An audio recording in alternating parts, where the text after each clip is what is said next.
Karena ini suatu benda asing kan disuntikan, dan yang sistemik utamanya kebanyakan yang sistemik yang melalui suatu intravena itu ada yang melaporkan pasiennya meninggal ya kan, karena kan mungkin selnya itu clumping, menggumpal sehingga menyumbat. Pada kesempatan ini saya kembali akan membahas tentang penggunaan stem cell di Indonesia. Banyak yang bertanya, kenapa beberapa klinik kecantikan melakukan infus stem cell secara sistemik namun tidak ditindak atau digerebek? Bahkan mereka berani mengiklankan diri. Jadi begini, ada beberapa pelanggaran terhadap etika keilmuan dan ada juga pelanggaran terhadap hukum pidana. Bila seorang dokter dengan sengaja menyuntikkan zat berbahaya untuk tujuan membunuh, maka ia bisa langsung kena pasal pidana.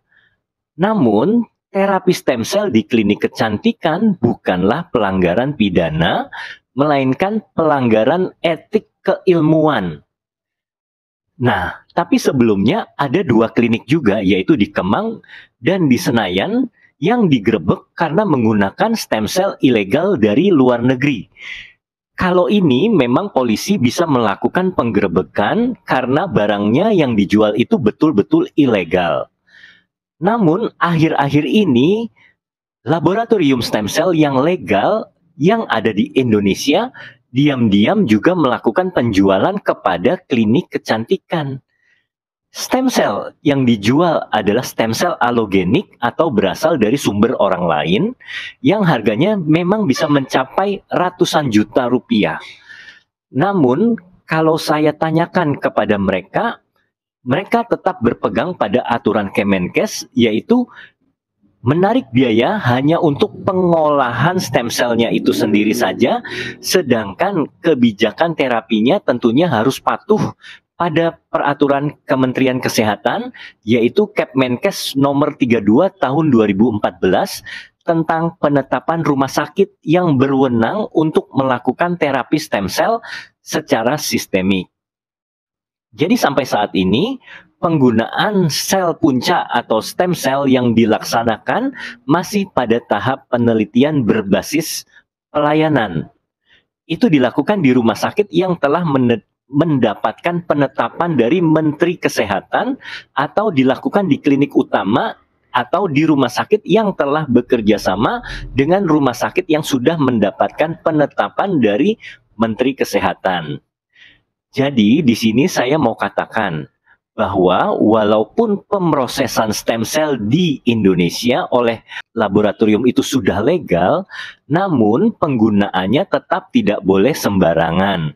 Apalagi digunakan sebagai terapi preventif anti-aging atau kecantikan. Kenapa? Menurut Ketua ASPI atau Asosiasi Sel Punca Indonesia, Profesor Dr. Ismail, ada beberapa kasus kematian yang diakibatkan oleh pemberian stem cell ini yang dilakukan melalui jalur infus atau jalur intravena. Mari kita sama-sama simak video ini dulu.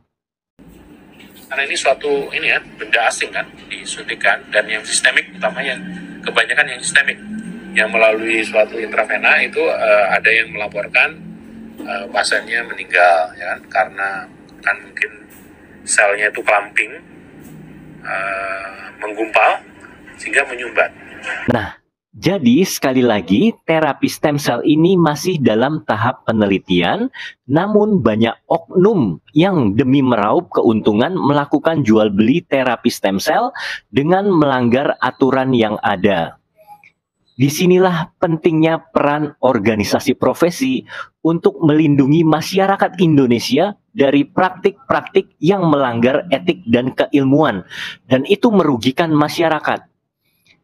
Kita harus sangat mempertimbangkan aspek safety atau keselamatan pasien dalam memberikan terapi atau treatment.